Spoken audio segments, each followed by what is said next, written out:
Probably one of the biggest objections I've heard since a child when debating the existence of God. Who designed the designer? Or who created the creator?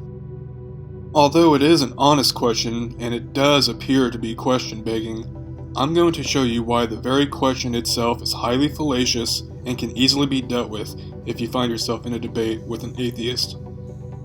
Now, right out of the gate, to answer the question, who created God, the short and simple answer is, nobody or nothing created God.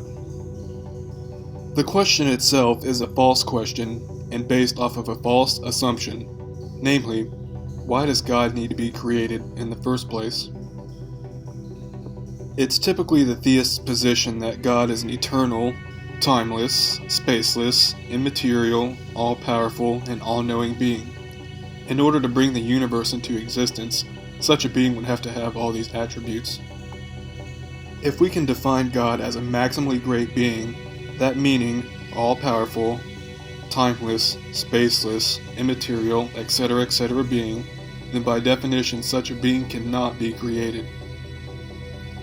If there was something greater than God that brought God into existence, then that would be God.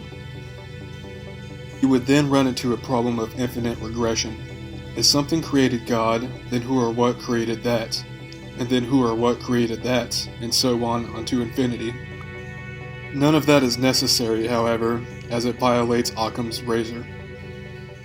If a theist finds him or herself engaged in a debate on the existence of God, and let's just say they're debating on the cosmological argument or the origin of the universe, if the atheist were to ask and say, okay then, if God created everything, then who created God? They would be committing the logical fallacy of red herring. Asking such a question is simply irrelevant to the debate at hand. Instead of attacking the premises of the arguments, or giving a counter-argument, they would be asking a question that the theist does not have to answer.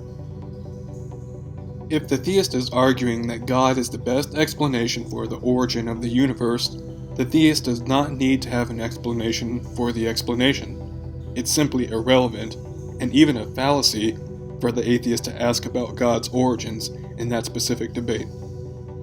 Thank you for watching.